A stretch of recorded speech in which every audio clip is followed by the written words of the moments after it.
And remember to always, like, if you're gonna be using either one of the suction machines, so you guys already know to make sure you clean and wash this out, empty it, clean it every day.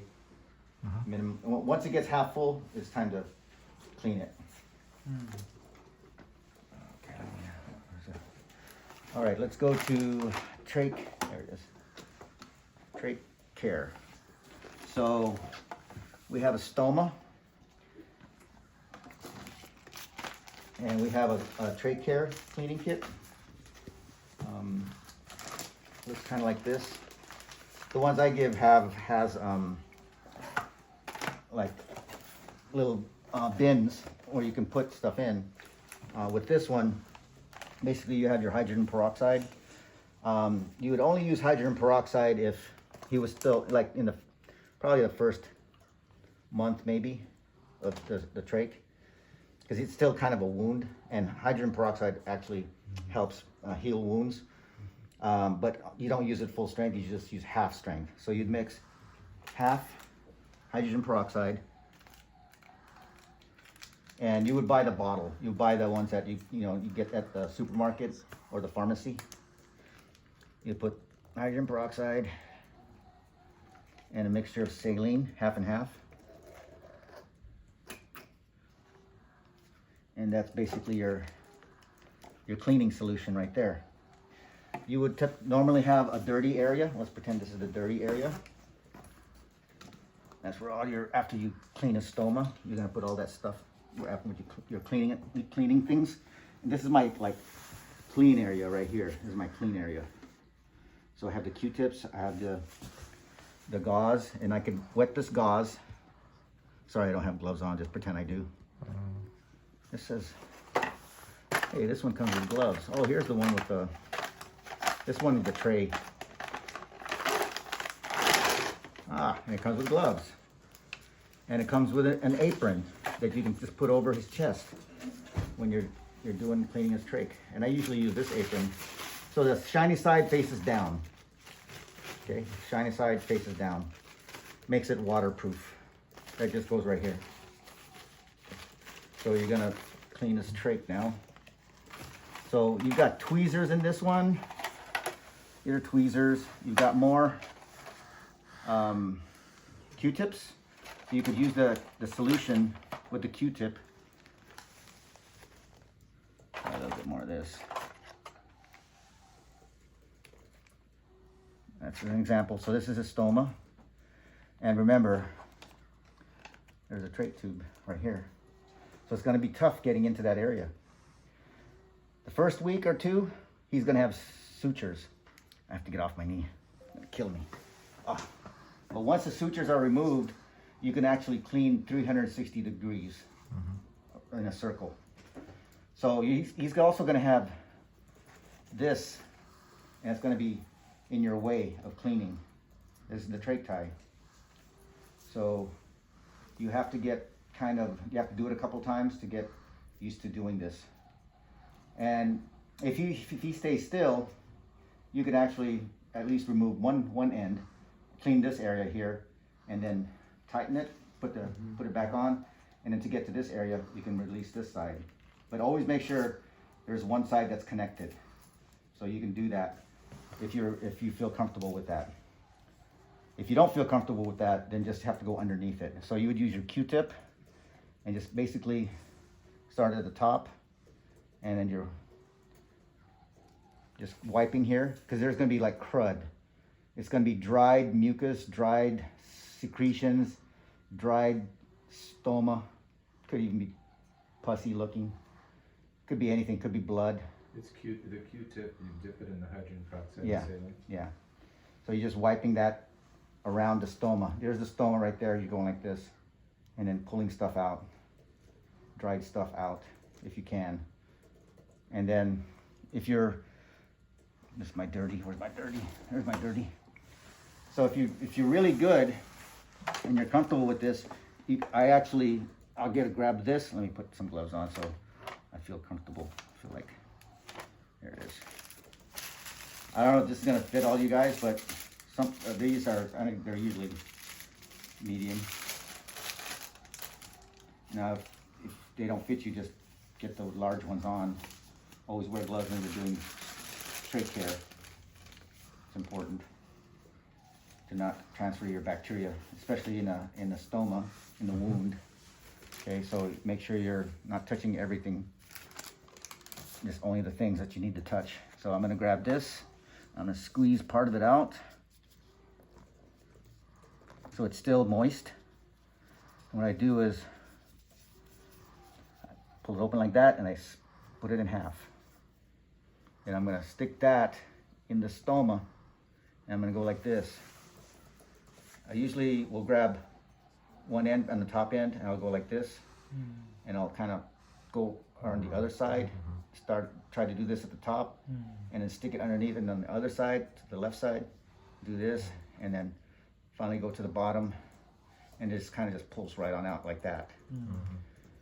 And then you can still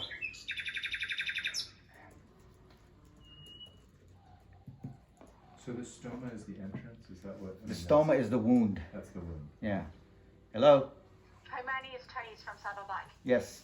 I just looked up So the our patient, definition of a Mr. Hall, is stoma gonna here. get picked up at Here's the 5 definition p.m. on Google. 5 p.m. of a stoma. Okay. I'll leave here So it's at about 4:30, so I should be at his house by an 5:15. opening on the Okay, abdomen that and can his be vent setting connected hasn't to changed since the either 6th. your digestive AC 14, or 550, system to PIPA allow 5. waste.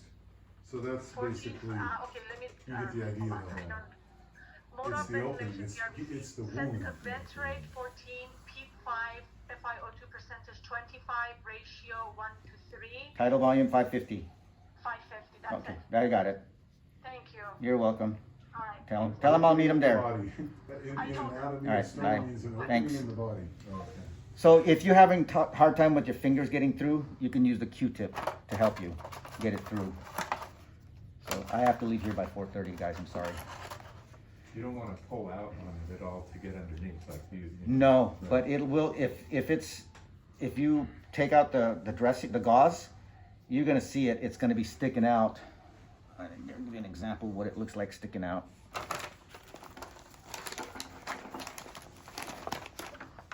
It can stick out about a 1/4 inch to a 1/2 inch. Okay. Okay, that's acceptable.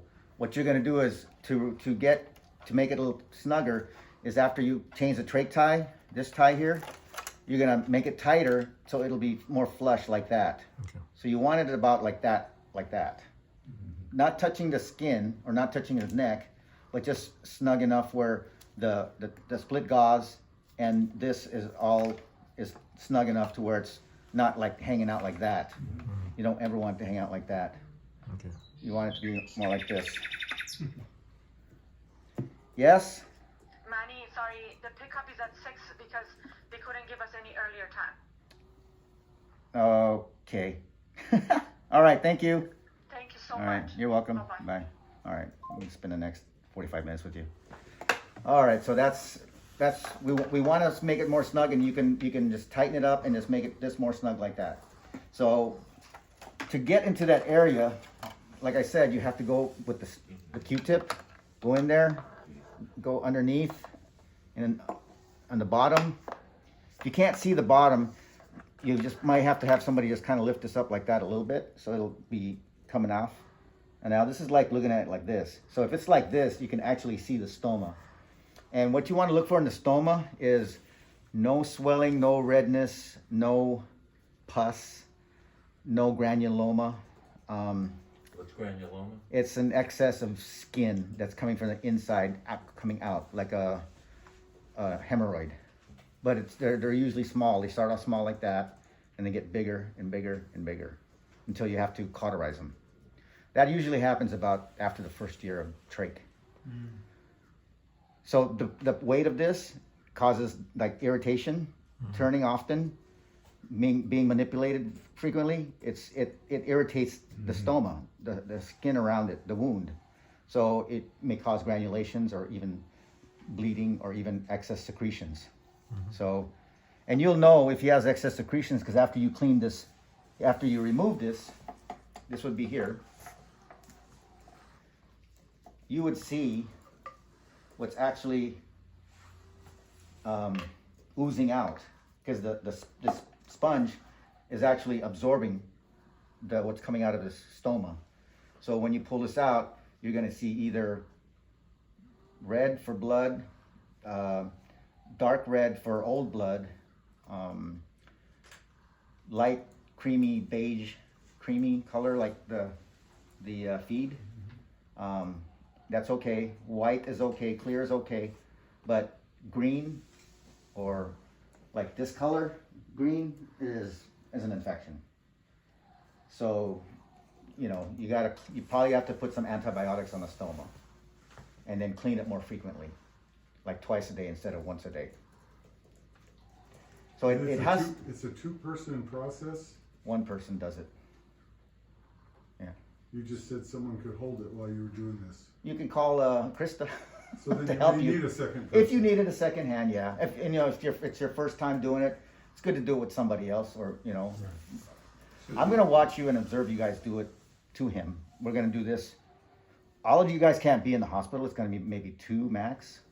So the 2 main primary caregivers, I probably will have to have in there, and I'll have you guys do everything for me: suctioning, trach care, changing the inner cannula, changing the dressing, changing the trach tie, changing whatever needs to be changed. I just mentioned all that, and even changing the vent circuit.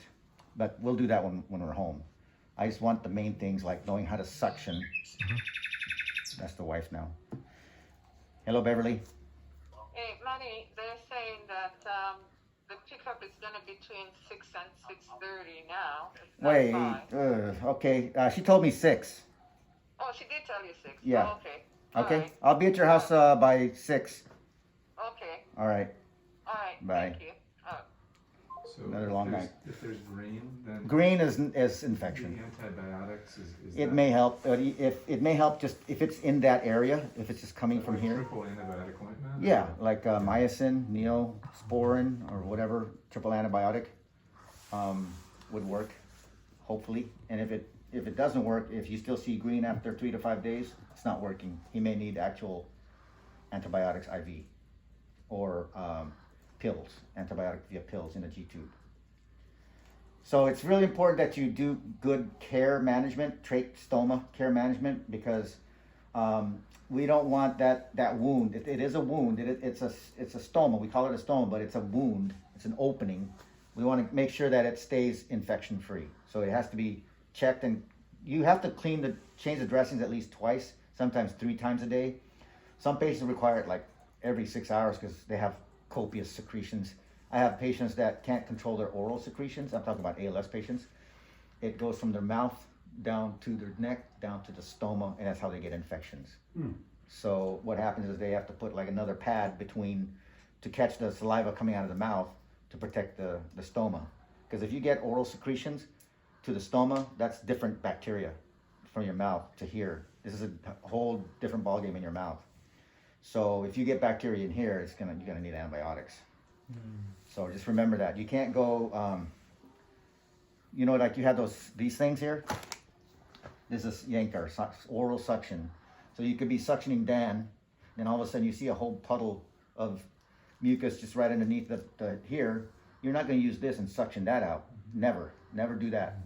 You can, however, get another one and label it for stoma and use that only for here if he has a lot of drainage here. Never use the oral one to the stoma and vice versa. It has to be labeled, used differently. Use different ones. Okay? So make sure that you clean this. You may be changing this dressing if he has a lot of secretions, up to 4 times a day. But remember, here's another thing. Medicare, the allowable for this type of dressing is only 90. We give you 100. We give you 100. A month? Yeah. Okay. So it's 90 divided by 30 days. So how many is that? Like That's 3 days. 3? So 3 times a day, right? But you can always buy more. They're like $5 a box. I hate to. And you got this from and you get stuff like this from your home health too, because he'll be on home health. Another thing is if he's on home health episode, we call it a home health episode. Medicare, and this is the stupidest law ever, Medicare does not pay for trach tube when they're on home health. They do not pay for inner cannulas when they're on home health. they do not pay for gauze when they're on home health, and they do not pay for saline, normal saline, the pink bullet, when they're on home health. Well, is that our situation? Or? Yeah, he's gonna have home health for sure. So we have to contract with the home health. Whoever the home health is, I mean, I'll talk, you're going to UCI, so it's probably gonna be a local company. There's about 3 that we've contracted with, 3 or 4, and I'll get that list out, and then I'll mention it to the case manager before he goes home, when they're starting to plan for home. And make sure that he doesn't, hopefully he stays stable, because we want him to go home from that procedure and not be sent to a facility. Sending a patient from a hospital or medical center to a facility, I mean, that buys you time for being at home. It may buy you time for training, but he's gonna be put in a place where there's a greater chance of infection occurring in a facility.